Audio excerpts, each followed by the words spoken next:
त्या तालुक्यातील किती व्यक्तींकडे असं रेकॉर्डिंग मागच्या 5-10 वर्षात?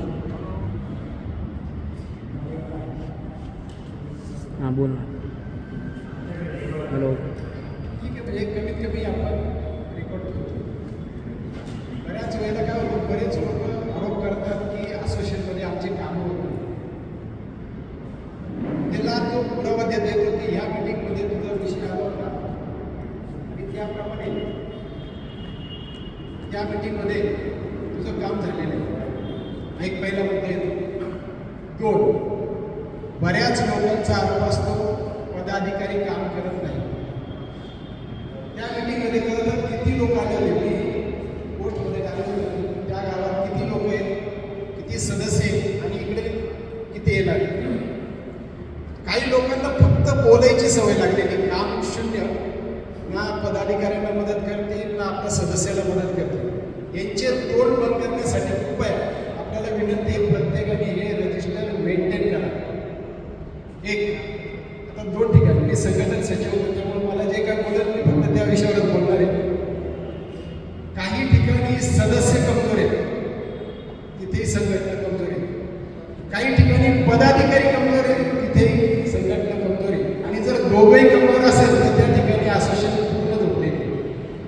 याच्यावर थोडाफार जे आता आपले जिल्हा अध्यक्ष असेल, अध्यक्ष असेल, आपले फेडरेशनचे सेक्रेटरी या ठिकाणी बसलेले नाशिक म्हटलं की सगळ्यात पहिले मला संघटन सचिव म्हणून घेतलं. नंतर जिल्हा आपला स्ट्रॉंग आहे, झोन अध्यक्ष आपले मागे राहिलेले आहेत, जाजू आहेत, म्हणजे आपले प्रफुल्लभाई. असं समजा का फेडरेशनमध्ये आपलं स्थापनेच्या दिवसापासून तर आत्तापर्यंत कायम प्रतिनिधित्व आहे. आणि याला मुख्य कारण आहे आपला जिल्हा खूप मोठ्या प्रमाणात, आपण एकदम काही सगळ्या योग्य गोष्टी नाही, पण मोठ्या प्रमाणात त्याला आपल्याला कायम त्या ठिकाणी संधी मिळालेली. आपल्याला विनंती राहील, बऱ्याच वेळेला तोच विषय येतो की आता डिस्ट्रीब्युटर असणं म्हणजे एक प्रकारे लोखंडाचे चणे खायचे, हे चावले जाणार नाही माहिती, तरी खायचे. 10 वर्ष 5 वर्ष जे काय असेल. मात्र काही दिवसानंतर डिस्ट्रीब्युटरची परिस्थिती बदलणार आहे. एक 10-20 कंपन्या सोडल्या, मॉलमध्ये आणि ऑनलाईन सगळ्या कंपन्यांचा माल मिळत नाही. हा एक मोठी फाईट आता जी समोर येते की 10 मिनिटात 15 मिनिटात डिलिव्हरी, हे आपल्याला त्रासदायक ठरणार आहे रिटेलर आपल्यापेक्षा. तर तेवढं एक मोठं जर संकट म्हटलं तर बरेच मॉडर्न रेटच्या कंपन्यांना मेन काय होतं, आपला बिझनेस कमी नाही झाला, पण जी ग्रोथ आपल्याला पाहिजे ती मिळायची बंद झाली. प्रत्येक डिस्ट्रीब्युटरला मी ज्या दिवशी संघटना स्थापन केली त्या दिवसापासून सांगतोय की बाबा तुम्ही थोडासा पैसा आपल्या उतार वयासाठी काढून ठेवा, त्याची इन्व्हेस्टमेंट योग्य करा.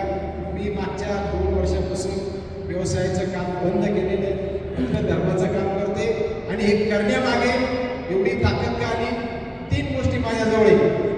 चांगलं तन म्हणजे शरीर, चांगलं मन, जे तुम्ही 10 लोकांचा विचार करा, पायाजवळचं आयुष्यात पाहू नका.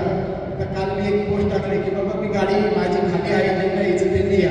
उलटं झालं, मला गाडी घ्यायची गरज नाही आली. मला ना मालेगावचा फोन आला, आमच्या गाडीत जागा आहे, तू गाडी घेऊ नको. हे तुम्ही जर एक हात पुढे गेला तर तुम्हाला 4 हात मिळतील. मात्र ही प्रवृत्ती ठेवावं लागेल.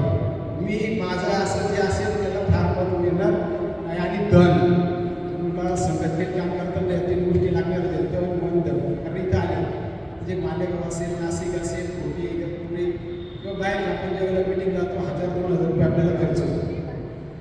तेवढे पण करताना मन मोकळं जायचं आहे, पदावर आहे म्हणून नाही, माझ्याकडे पैसे आहे, माझ्या संघटनेसाठी मी देऊ शकतो, हा विचार आपल्याकडे लागणार आहे.